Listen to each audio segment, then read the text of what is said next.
The story of Jan and Quiana Pietrzak is, at its heart, a true love story, the kind that feels destined, the kind everyone hopes to find.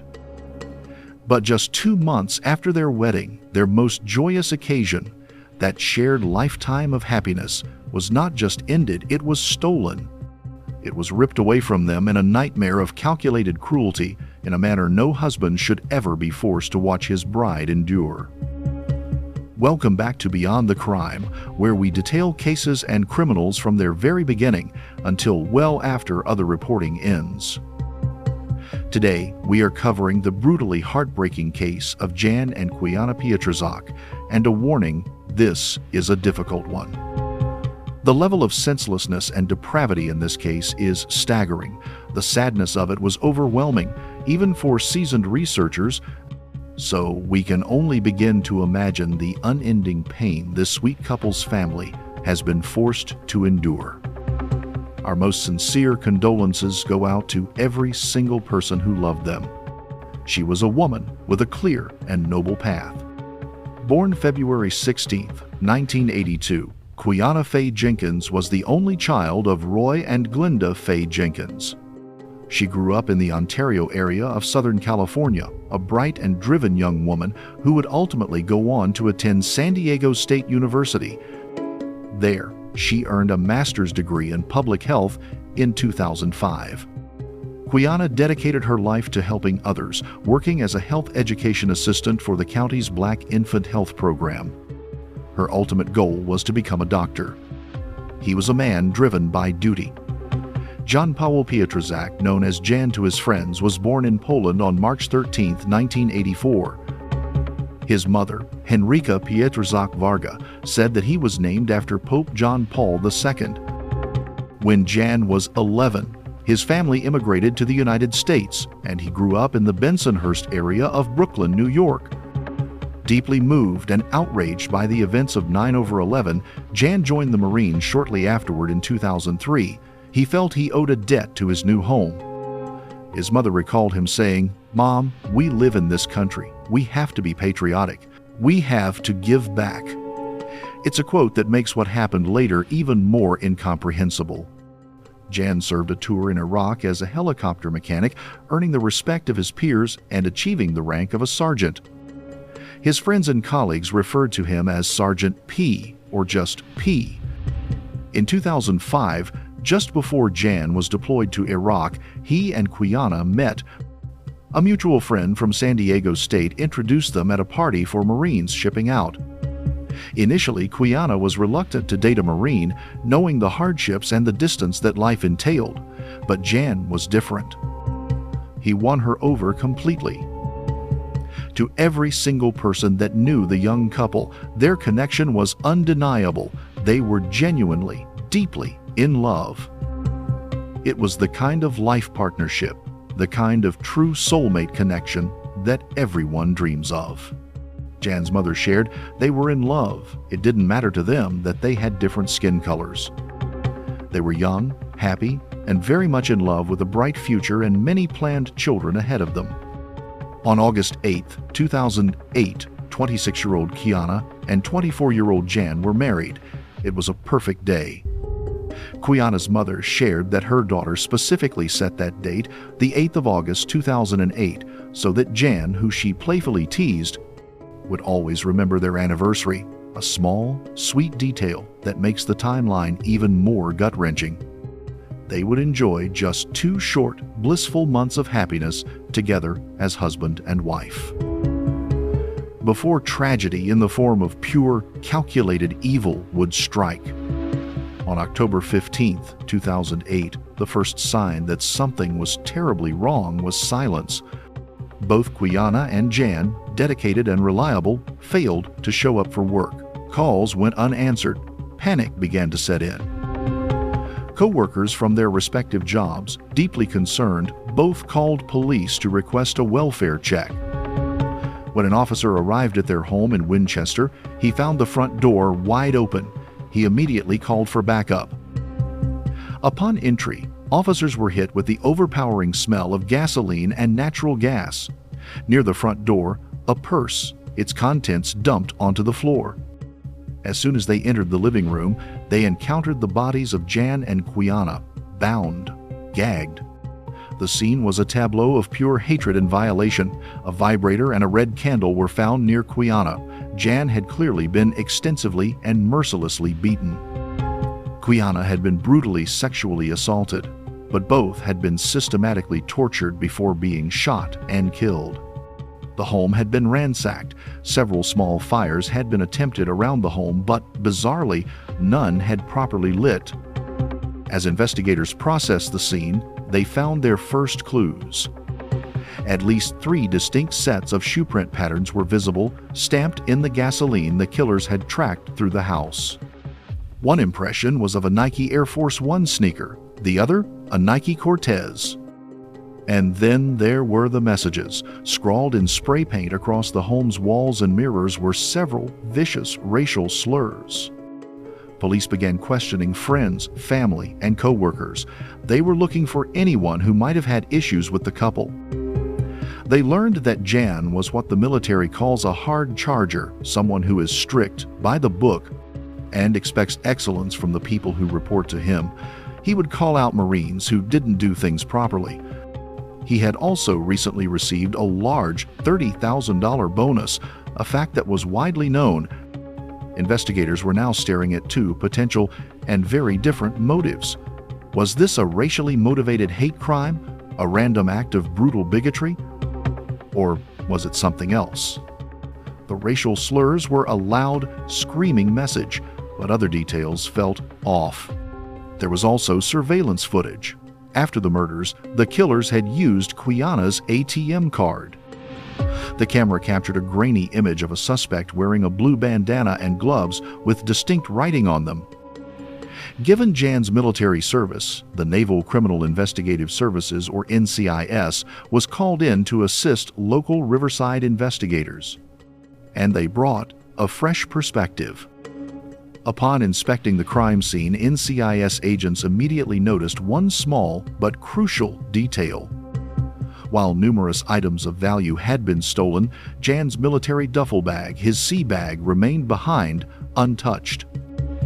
To a civilian, it's just a bag. To a Marine, it's a prized, hard-earned piece of gear.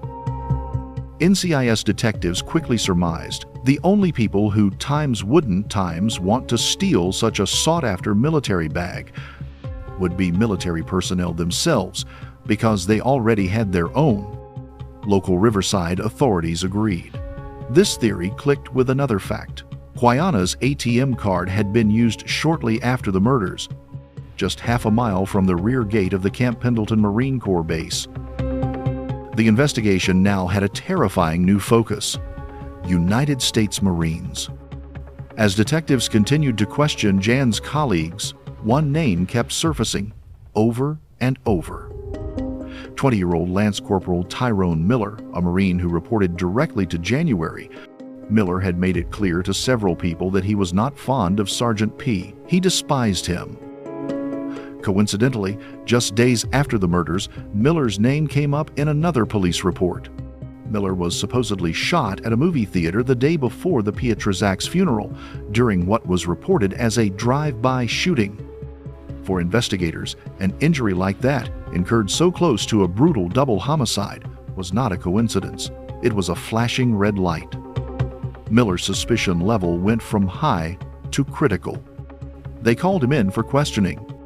Miller's interrogation broke the case wide open. Initially, he denied everything. He claimed he had no involvement. He admitted that he and Jan had fought about minor work-related issues, but insisted he had no real animosity toward him. He said he was at home the night of the murders. Detectives let him talk, and then they reminded him that in the 21st century, alibis are proven or broken by technology. They could and would pull his cell phone records. Miller's story suddenly changed. He recalled that, yes, he may times have driven through the couple's neighborhood with friends around that time. Police asked him what they would typically wear during these hangouts. To their astonishment, Miller volunteered that when they'd hang out, they'd wear blue bandanas. He also said he had several types of shoes he'd wear, including Air Force Ones. This was it. It was more than enough probable cause to search Miller's home. Within hours, police arrived at Miller's home with their search warrant, but Miller and his wife would not open the door, so they pried the door open. What they saw next, they would never forget. Upon entry, they found Miller's wife in one direction. On the other side of the home was Miller, who had picked up his own toddler daughter and was holding her out in front of himself as a human shield. Police yelled at Miller to put his child down. They noted that in their entire careers, they had never seen a Marine or even a civilian pick up their own child to use them as a shield against law enforcement. Miller eventually lowered the child, and the family was seated.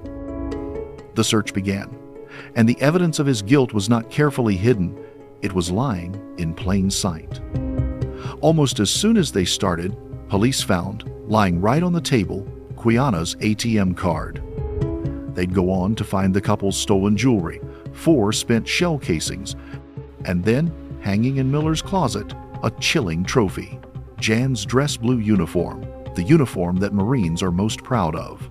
They also found several handguns, including an actual Marine-issue weapon, a bag of blue bandanas, the exact gloves seen in the ATM surveillance video, and extensive DNA evidence.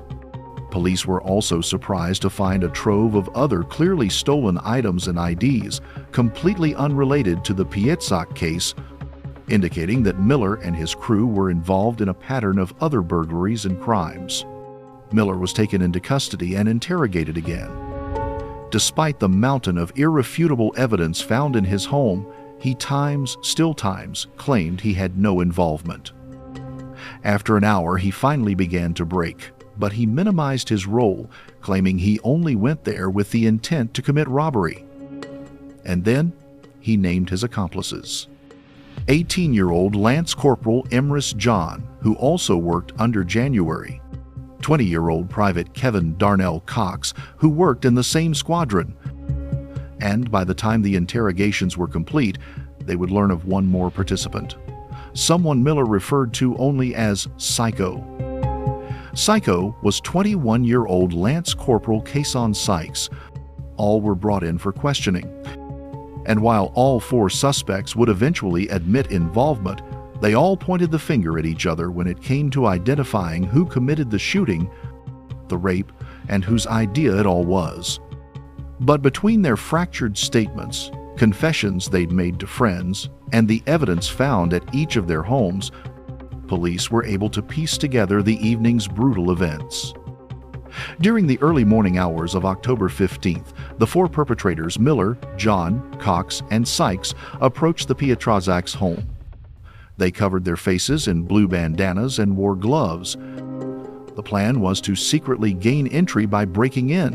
When they failed, they improvised. They decided Jan might be willing to open the door for someone he knew. They sent Cox, the friendly face, to knock.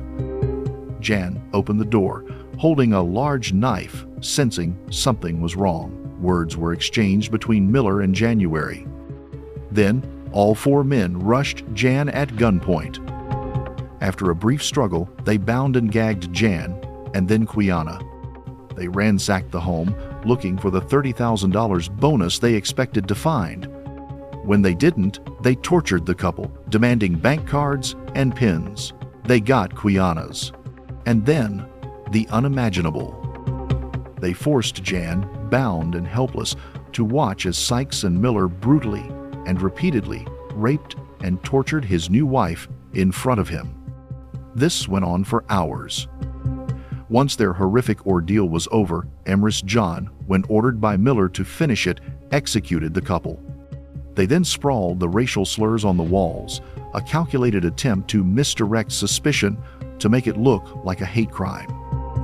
They poured gasoline everywhere, attempting to set the home on fire to destroy any evidence, but were unsuccessful. The motives? Money and petty, pathetic revenge. The foursome expected to get rich, but they also wanted to exact revenge. Why?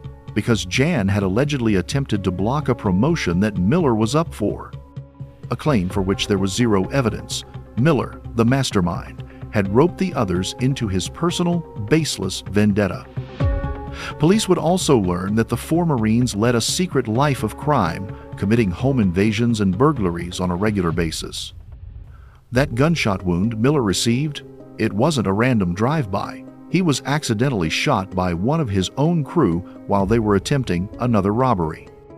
And with that, the official position of law enforcement became that the crime was not racially motivated, as originally assumed, but a robbery gone wrong.